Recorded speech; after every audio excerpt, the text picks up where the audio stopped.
Excellent book, it was Made to Stick. Anybody ever read Made to Stick? They talk about something called the curse of knowledge, and we all suffer from it. We all know our products incredibly well. So well that when we talk about them, we may talk about them at a level that is too high for the general public. This is not an easy problem to defeat, but it's one that you need to think about. Let me ask you something so you don't think I'm totally lost my mind. Bear with me for a minute. How many of you bought gasoline? Anybody in here bought gasoline? Okay.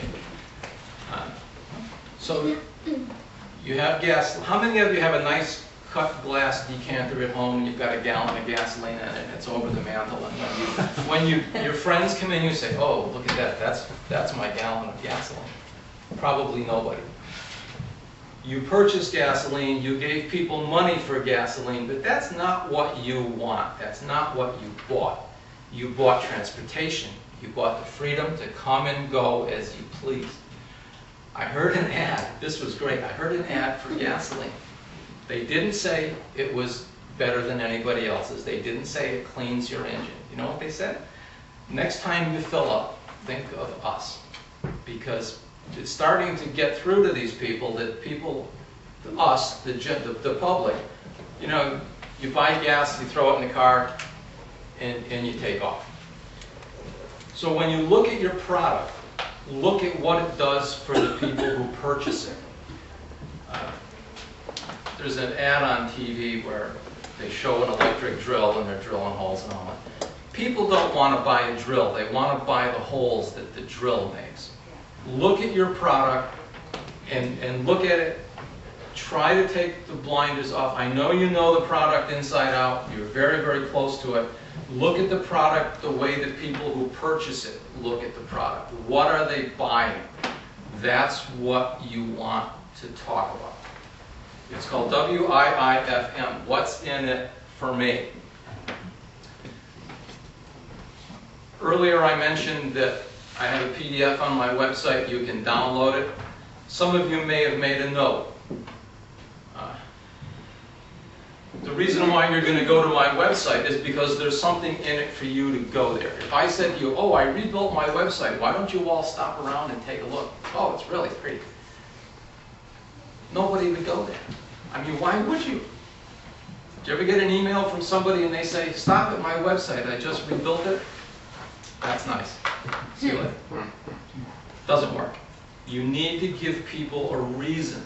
You need to put real-world information out there that's important. Remember the old joke about Twitter? I don't really care what you had for breakfast. People say, oh, I had bacon and eggs for breakfast. That's just crazy. That's putting junk out onto the internet. You have this incredible tool that's worth trillions of dollars, and people put what they had for breakfast on it. That won't help you. That will hurt you. I just lost my train of thought, forgive me. Oh yeah, products and services. How many of you how many of you sell to the gift market? Does anybody buy anything that you do for someone else? Anybody else? Okay. When you write for the gift market and you're writing for your client market, there's an easy way to do that. The very first paragraph that you write is for the gift market. It's what I call grandma, grandpa, mom and dad, brother, sister, boyfriend, girlfriend. It's going to be somebody who's going to buy something for someone else.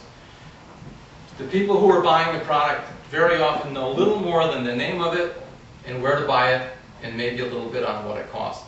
So your very first paragraph, you put the complete date. I'll tell you why in a second. Where this thing can be bought, what it is, who makes it, and then some links to if it's sold on Amazon or if it's wherever you're selling this product, you put some links right there and the street price for it. That gives the reader everything they need to go buy this thing, which is what you want. After that, you can start writing for the expert user.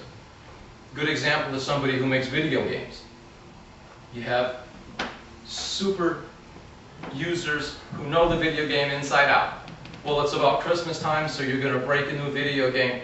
this thing is going to be purchased as a gift. So the very first paragraph on all of your advertising material, on your blog, on wherever, is written for the gift market, because you know there's a market for the gift market, and you don't want to miss that. And if you write for the expert user, the people who are looking to buy this as a gift won't have a clue what you're talking about. Anybody have teenagers at home? Did you ever buy, you try to buy a present for a teenager? You say, what would you like? What's that? Where do I get it? Or you give them a check or something to give them cash. So this is a good way to get around that. You can write for the gift market and you can write for the expert user. You're all business people.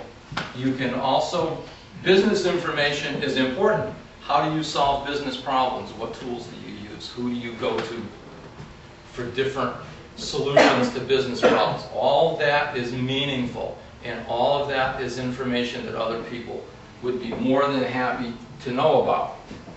Titles can mean everything. If there was a blog post that read, "Career saved, data center lost," how many of you would be interested in reading that? Nobody? None of you have a career? Okay. When you title your blog posts, try to use words that people were going to look for in a search engine. That's using keywords. If let's say I was going to do a blog post, and we will later, we're going to do a blog post right here in class. You want people to find your blog post. They're going to use Google or they're going to use another search engine. In order for them to find it, you know what you're writing about, put those keywords into the title. Now you could have a dozen posts on a blog and you're going to have a dozen different titles. But get the important words that you feel people are going to search for into the title of each blog post. Make sense? Because you want people to find your material.